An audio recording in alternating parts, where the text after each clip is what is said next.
ஆதிபுரம் கிராமத்துல சோமு ராமுன்னு 2 நண்பர்கள் இருந்தாங்க. அவங்க எப்பவுமே ஒண்ணுக்குள்ள ஒன்னாதான் இருப்பாங்க. ஆனா சோமு மட்டும் சரியான பேராசக்காரன். டே ராமு, ராமு வெளியே வாடா, வேலைக்கு நேரம் ஆயிடுச்சு, இன்னும் வீட்டுல போட்டு தூங்கிட்டு இருக்கிறியா? எந்திரிச்சு வரா நம்பாரு. எப்போ இவன் தான் என் வீட்டு முன்னாடி வந்து கூப்பிட்டு இருப்பேன், இன்னைக்கு நான் கூப்பிட வேண்டியதா இருக்குது. டே ராமு. அடடா சோமு வந்துட்டியா? நல்ல வேலைடா வந்து எழுப்புன, மணி ஆயிருச்சு. நான் பாட்டுக்கு வேலை செஞ்ச கலப்புல தூங்கிட்டே இருந்திருக்கேன். சரிவா வேலைக்கு போகலாம். ஏண்டா எத்தனை தடவை கூப்பிடுறது, எப்பவும் ஒரு சொல்ல எந்திரிச்சு வரவே இன்னைக்கு இவ்வளோ நேரம் தூங்கிட்டு இருக்கிற. அவ்வளோ அலுப்பா இருந்தா இன்னைக்கு வேலைக்கு லீவு போட்டு பேசாட்டு வீட்டிலே தங்கி தூங்க வேண்டியதானே? எதுக்குடா அந்த அலுப்போட வேலைக்கு வர்ற? அவங்க 2 பேரும் அந்த மாதிரி பேசிட்டு அவங்க வேலைக்கு கிளம்புறாங்க. பாரு ராமு வெளியதான் நிக்கிறான். நாங்க 2 பேரும் அப்படியே வேலைக்கு கிளம்புறோம். நீ சோத்தாக்கி நீ நேரம் அங்க வயலுக்கு கொண்டு வந்துரு, சரியா? அங்க உட்காந்து நான் சாப்பிட்டுக்கிறேன். ஏயா உனக்கு பைத்தியம் கீத்தியம் பிடிச்சிருச்சா? காசு தராம சோத்தாக்கி கொண்டு வாங்குற. காசு கொடுத்தாதானே வீட்டுல சோறு பொங்கும், இல்லைன்னா எப்படியா பொங்கும்? இந்த பாரியா, நீ காசு கொடுத்தாதான் வீட்டுல சோறு பொங்குவேன், இல்லைன்னா ஒன்னும் பண்ண முடியாது. போய் எங்கேயாச்சும் வெறுங்கஞ்சி எடுத்து குடிச்சிட்டு வா, இல்லைன்னா வெறும் தண்ணியை குடிச்சு விட்டு வேலையை பாரு. அடியே ஆமாடி, அதை மறந்தே போயிட்டேன் பத்தியா. சரி என்கிட்ட இன்னைக்கு சாப்பாடு கொடுக்குறதுல காசு இல்ல. நீ என்ன பண்ற, ராமுவோட மனைவி இருப்பால, அவகிட்ட சாப்பாடு வாங்கிட்டு நேரா வயலுக்கு வந்துடு. எல்லாம் அங்க ஒன்னா உட்காந்து சாப்பிட்டுக்குவோம். ராமு மனைவிட்ட போய் கேட்டா இல்லேன்னு சொல்ல மாட்டான். போய் வாங்கு. இந்த ஆளை வச்சுட்டு என்னதான் பண்றதுன்னே தெரிய மாட்டேங்குது. இப்படி ஓசியிலே சாப்பிடணும்னு நினைக்கிறியான். ஒருத்தவங்கள்ட்ட போய் கேட்கவே கூச்சமா இருக்குது. இந்த ஆள் இப்படி பண்ணிக்கிட்டு இருக்கிறானே, என்னதான் பண்றது? சாப்பாட்டுக்கு காசு கொடுக்க மாட்டேங்கிறியா? சே. அவங்க 2 பேரும் நல்லா சந்தோஷமா பேசிட்டு வயல்ல வேலை பார்த்துக்கிட்டு இருந்தாங்க. டே ராமு, என்னால மட்டும் வேலையே பார்க்க முடியல. நீ எப்படிடா அச்சசராம வேலை பார்த்துக்கிட்டு இருக்கிற? வேலைன்னு வந்துட்டா உன்னைய முஞ்சறதுக்கு ஆளே கிடையாது. எனக்கு பத்தியா கொஞ்ச நேரம் வெட்டினதுக்கே வேர்த்து ஒழுது போயிருச்சு. ஆனா எவ்வளோ தெம்போட உட்காந்து வேலை பார்க்குற. உன்னை அடிச்சுக்க யாருமே முடியாதுடா. சரி ராமு, கொஞ்ச நேரம் உட்காடுறேன். கைகள்லாம் ரொம்ப வலிக்குது, அப்படியே குடையுது காலெல்லாம். டேய் வந்தேன்னு வச்சுக்க, இப்பதானே வேலையை ஆரம்பிச்சிருக்கு, அதுக்குள்ள என்னடா போய் உட்காடுறேங்கிற? ஒழுங்கா வேலையை பார்த்துட்டு மதியானம் 12 மணி போல சாப்பாடு வரும்ல, அப்போ உட்காந்து எல்லாம் ஒன்னா உட்காந்து சாப்பிட்டுக்கலாம். பேசாட்டு அமைதியா வேலையை பாடுறா. இப்ப வேலை பார்க்காம விட்டேன்னா அப்புறம் சாயந்தரம் 2 மணி வரைக்கும் வேலை பார்க்க வேண்டியதா இருக்கும். ஒழுங்கா வேலையை பாரு. அதுல எல்லாம் கரெக்டா இருப்படா. என்னதான் நண்பனா இருந்தாலும் வேலை வாங்குறதுல ஒன்னைய மிஞ்ச யாரும் இருக்க முடியாது பார்த்துக்க. ரொம்ப பசி வேற எடுத்துருச்சு.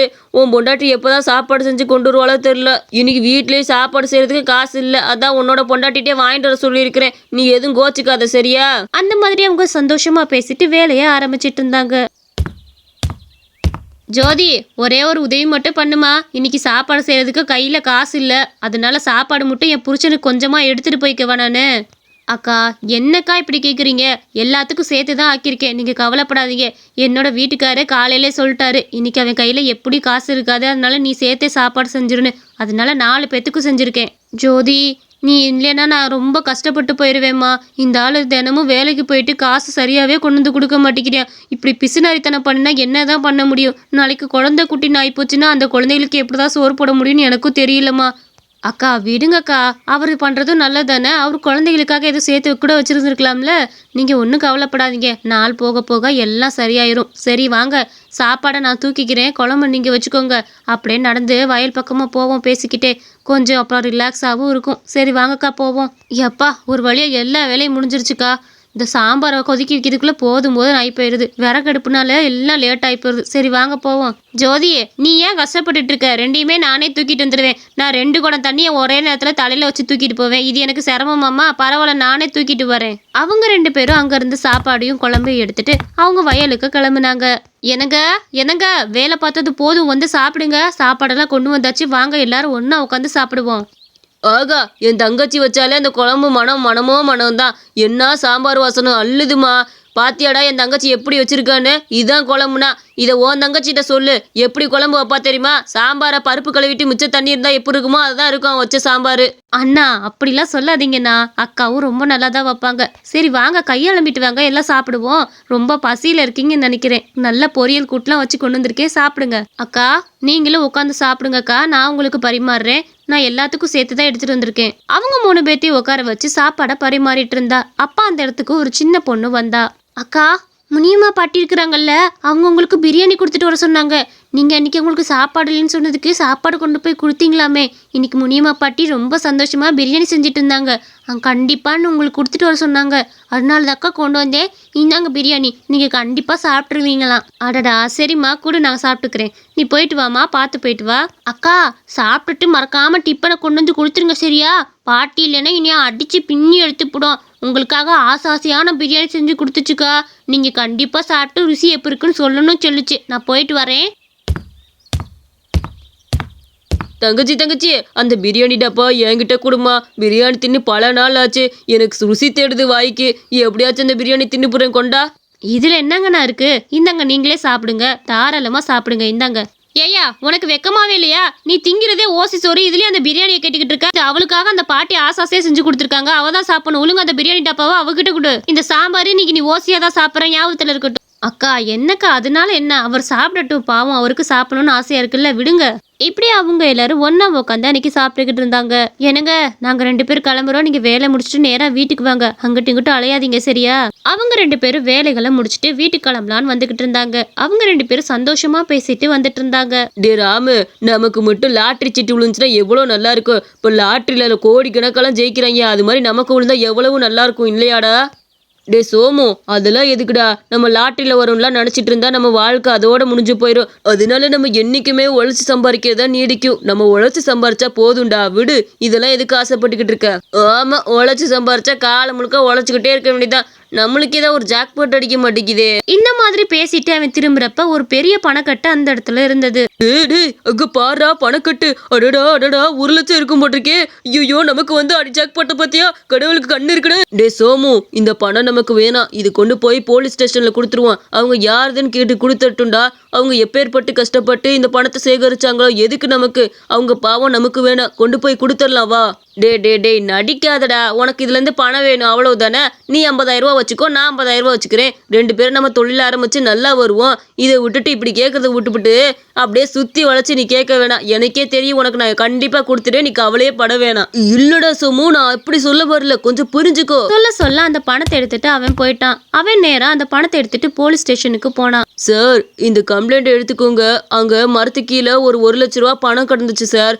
50,000 என் ஃப்ரெண்டு எடுத்துட்டான். அவனுக்கு ரொம்ப கஷ்டம், அதனால எடுத்துட்டு போயிட்டான். அந்த 50,000த்தையும் நான் ஒரு மாசத்துல கொண்டு வந்து கொடுத்துட்றேன். இப்போ 50,000 ரூபா மட்டும் இருக்கு. யார் போகணும்னு கேட்டு கொஞ்சம் கொடுத்துட்றீங்களா சார்? அடடா, நல்ல பையனா இருக்கிறியப்பா. இந்த காலத்துல இப்படி ஒரு பையனா? 1 லட்சம் கிடைச்சா கொண்டு வந்து கொடுத்துட்டு போறியே, பரவாயில்லையே. பாவம், அவங்க எப்பேற்பட்டு கஷ்டப்பட்டு அந்த பணத்தை சேகரிச்சாங்களோ யாருக்கு தெரியும். பணத்தோட அருமை என்னான்னு என்ன மாதிரி விவசாயிகளுக்கு நல்லாவே தெரியும். அதனால நான் இதை கொடுத்துட்டே போயிடுறேன். இந்த 50,000 ரூபா இருக்கு, இதை வச்சுக்கோங்க. இன்னும் 50,000 ரூபா 1 மாசம் கழிச்சு கொண்டு வந்து கொடுத்துறேன் சார். இல்ல, இந்த 50,000த்தையும் நீயே எடுத்துக்கோ. இது ஒரு கேம் தான்ப்பா, நீ கவலையா பட வேணாம். இது ஒரு டெஸ்டிங் கேம் தான். இந்த மாதிரி ரொம்ப கஷ்டப்படுறவங்களுக்கு முன்னாடி பணம் போட்டு அவங்க நேர்மையா இருக்காங்களா என்னன்னு சோதிக்கிற ஒரு விளையாட்டு. இவர் பத்தியா எங்க பக்கத்துல நிக்கிறவரு பெரிய பணக்காரி. இவர் தான் இந்த கேமவே வச்சிருக்கிறாரு. ஆமா தம்பி, நீ இப்போ ரொம்ப நேர்மையாக நடந்துக்கிட்ட. அதனால் உனக்கு ஒரு ஹோட்டல் வச்சு தரலான் இருக்கிறேன். உன்னே மாதிரி ஏழைப்பாளைகளுக்கு உதவி பண்ணுறதான என்னோட வேலை. நீ இவ்வளோ நேர்மைக்கு உனக்கு பரிசு தர வேணாமா? உனக்கு ஹோட்டல் வச்சு கொடுக்குறேன். அதை நீ நல்லா வளர்த்து நல்லா சம்பாதிக்கணும் சரியா? இது என்னோட கடமை எல்லாமே. நீ மட்டும் அந்த பணத்தை கொண்டு போயிருந்தேன்னா அந்த பணத்தை நீயே வச்சுக்கோன்னு விட்டுருவேன். ஆனால் உனக்கு ஹோட்டல்லாம் வச்சு கொடுத்துருக்க மாட்டேன். ஆனால் உன் நேர்மைக்கு பரிசு கொடுக்க வேண்டாமா? உனக்கு ஹோட்டல் எழுதி தரேன். என்னப்பா? ஐயா, உண்மையிலேவா? இப்பதான் எனக்கு புரியுது, நேர்மையா இருந்தா எவ்வளவு பரிசு கிடைக்கும்னு. எனக்கு ஹோட்டல்லே எழுதி தரப்போறேன்னு சொல்றீங்க, ரொம்ப சந்தோஷமா இருக்குயா. உங்களை மாதிரி ஆள் இருக்கனாலதான் எங்களை மாதிரி ஏழைகள்லாம் கொஞ்சம் கொஞ்சமாவது வாழ்ந்துட்டு இருக்கோம். உங்களுக்கு ரொம்ப ரொம்ப நன்றி. அதே சந்தோஷத்தோட அவன் வீட்டுக்கு கிளம்புனான். இந்த பைத்தியக்காரனை பாத்தியாமா?